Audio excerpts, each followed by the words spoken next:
and welcome to Advocate Magazine's video podcast. I'm Rachel Stone, editor of the Oak Cliff Advocate. I'm here today with Scott Griggs, who's running for District 3 City Councilman. Thanks for joining us, Scott. Oh, thank you. It's a pleasure to be here.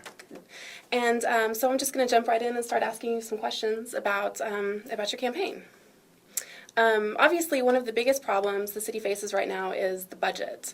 What do you think City Council could do to improve the budget woes? Well, two sides. You have to address both the revenue side and the expenditure side. On the revenue side, we need to focus on making Dallas a more livable city.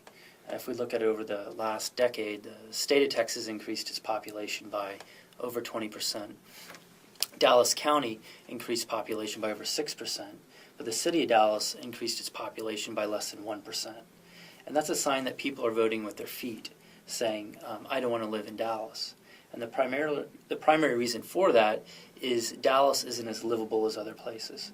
So we need to refocus our efforts on the basics.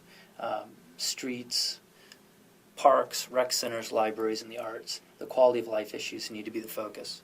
And by focusing on those issues, then we can improve the revenue side by having more people here. Also on the revenue side, what we can do is just change the development patterns, how we bring about development in the city of Dallas. Right now there's essentially two approaches to bring development in the city of Dallas. One is to build additional roads historically and then allow new development to be built up along the roads.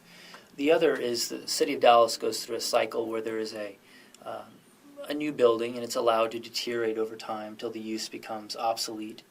Then the building is raised and then you have a empty piece of land, and then that is upzoned, and then financial incentives are added on it, and then you bring about a new development. So we need to add more market paths than just those two. Okay.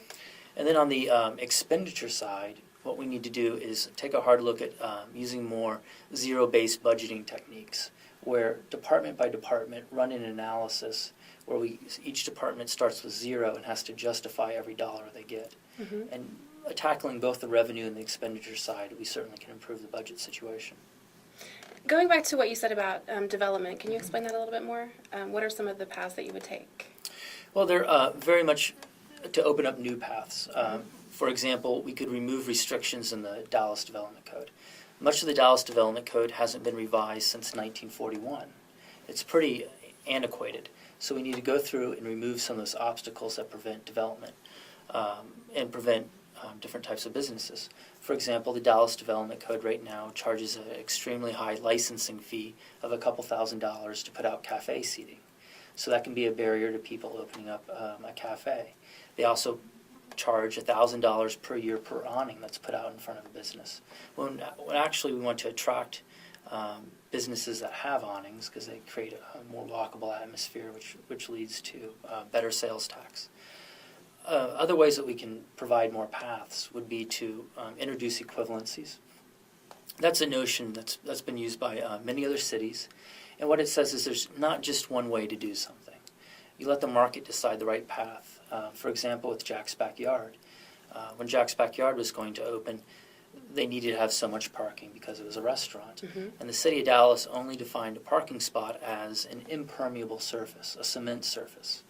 And so if Jack's Backyard was going to put a big cement parking lot in, then because of all the rainwater that would come in and then run off, the stormwater system in the area was going to require an upgrade of millions of dollars. So that, in essence, just by giving this one path through the Dallas Development Code, created an obstacle for Jack's to open. So the answer was to set up an equivalency. Say there's more than one type of parking spot. You can have a permeable spot or an impermeable. So a permeable spot being various gravel and gravel matrix that's put in place that allows the water to go through. So by putting that type of parking lot, there's not the runoff issue, so you don't have to upgrade the stormwater system. So then you're able to take a illegally operating chop shop and turn it into a restaurant. And so that's another path.